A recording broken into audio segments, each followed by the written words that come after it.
There's a level in Titanfall 2 where time travel should make everything more complicated. One device that lets you switch the same room between past and present. Press it and the room snaps back to how it was. Press it again and you're back in the ruins. At first it feels like a trick, but within a few minutes something shifts. You stop thinking of it as two versions of a room. You start reading both timelines at once. That's what the level Effect and Cause does. It takes everything that you already know how to do in an action game, crossing a room, finding a route, fighting your way through, and makes all of it feel brand new. So how does it do that? Let's get into it. The first thing Effect and Cause does is give you one rule. Same place, two states. You are standing in a ruined facility with broken walls, dead machinery, and no one around. Press the switch and the same space snaps into the past. Clean floors, working equipment, and soldiers who are primed to take you out. The room is the anchor, the timeline is the variable. That is the whole rule. And the reason this level never overwhelms you is because that rule stays consistent. Every room you walk into operates on the same basic logic. You are not learning a complicated system, you're actually learning a visual relationship between two versions of the same space. And without realizing it, you are already doing something the level never asked you to do. You are mentally creating a map of both versions of every room you need to get through. At first, switching feels like a tool that you consciously deploy. Take a look at this vent with spinning blades that's impossible to get through. Switch to the present and you can easily climb through. But something much more interesting is happening underneath. Every time you switch, you're not just solving the problem in front of you, you are reading the room twice. You're noticing what exists here and what is missing there. What is on fire in one timeline and untouched in the other. What the space was before it became what it is now. And gradually, without the level ever announcing it, you stop looking at one room and you start seeing two images laid over each other. This is where Effect and Cause becomes something more interesting than just another puzzle game, because a puzzle game generally asks you to stop and think. This level keeps you moving, while the thinking happens anyway. The ruined facility and the intact facility are not just two gameplay states.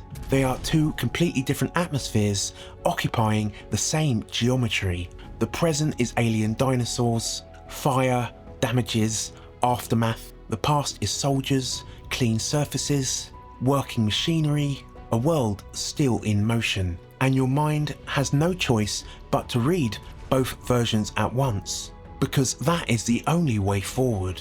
And without realizing it, you're already building something in your mind. Every timeline switch adds another room to your understanding of this place. Past here looks like this, present there looks like that. The map in your mind is forming instinctively through action rather than thought. Whether you have played Titanfall 2 or not, I would love to know what you think of this kind of level design. Does it excite you? Let me know down below. Please like and subscribe if you haven't already. Now let's look at what happens when traveling through time stops being about solving and starts being about moving. Then the level raises its stakes. It's not enough just to switch and solve. Now you have to switch and move at the same time. In this massive room that you can see here, there's this gap that you can't cross in either timeline alone. The walls exist in different positions depending on which version of the room you're in. So before you jump, you have to build the room in your head. You wall run in the past, jump, switch to the present mid-air, wall run, jump again, switch back to the past, repeat the steps again, land somewhere that is not on fire. The game does offer a ghost runner, a blue hologram that shows you the physical sequence of the jump, but there is a difference between knowing where to put your feet and understanding why the room works differently when you change timelines. the Ghost Runner shows you the movement, the timeline logic is still yours to understand. There is no map in this game, but the level quietly forces you to create one in your mind, not as a screen that you can check, but as a route you have to trust. That is the only way to reach the other side of the room using two timelines at once. And you have to picture the sequence of both versions of the space before your feet leave the ground and whilst you're switching from one timeline to the other. And what is remarkable is that the level never stops to explain this. It doesn't tell you that you can keep switching mid-movement. It just builds the room, lets you look at both versions of it, and waits. That is the moment spatial knowledge becomes spatial confidence. And once that clicks, the level has one more thing to ask of you. That one more thing is combat. And this is where Effect and Cause does something genuinely unusual. Because what the level asks you to do in a fight is not just shoot enemies. It asks you to manage two separate battles at the same time, in two versions of the same space, whilst constantly deciding which room gives you the better position. In the past, there are soldiers, organised, ranged, dangerous at distance. In the present, there are prowlers. The prowlers are fast, aggressive, closing in on you from unexpected angles. For most players, clearing one timeline and then dealing with the other simply isn't an option. The pace won't allow it. So you switch, not because a door is blocked, not because a wall is in the wrong place, but because you're losing the fight in this timeline.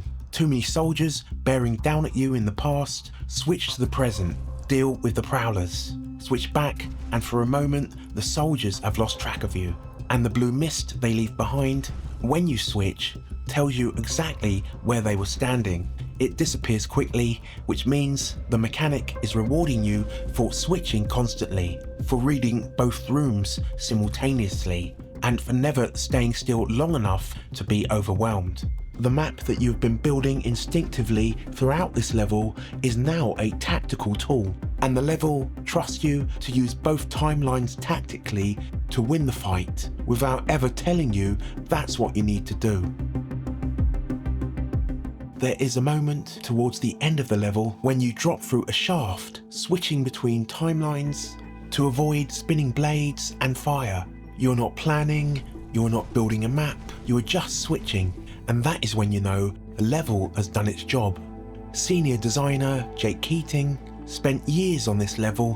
One of the things that stressed him most was whether players would understand it.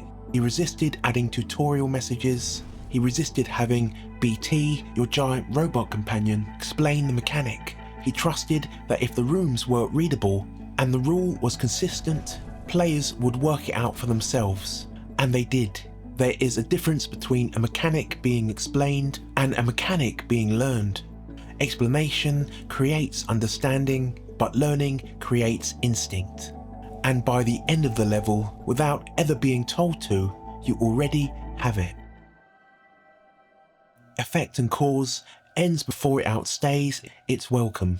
The device is destroyed, the ability to switch between timelines is taken away, and you move onto the rest of the game. But something stays with you. Not the combat, not the puzzles, the feeling of moving through a space that existed in two completely different states at once. It turns out that that feeling has an origin. Jake Keating's inspiration for this level came from a History Channel series called Life After People, a show that regularly cut between the world as it exists now and the same place after human civilization has gone. The pristine and the decayed, the two versions of the same place. That contrast is exactly what Effect and Cause hands to the player. When you play this level, the only way forward is through a different version of where you already are. Not many games ask you to think like that, and that is exactly why it stays with you. If you enjoyed this breakdown, check out my video on BioShock that's linked above. Until we meet again, go forth and play.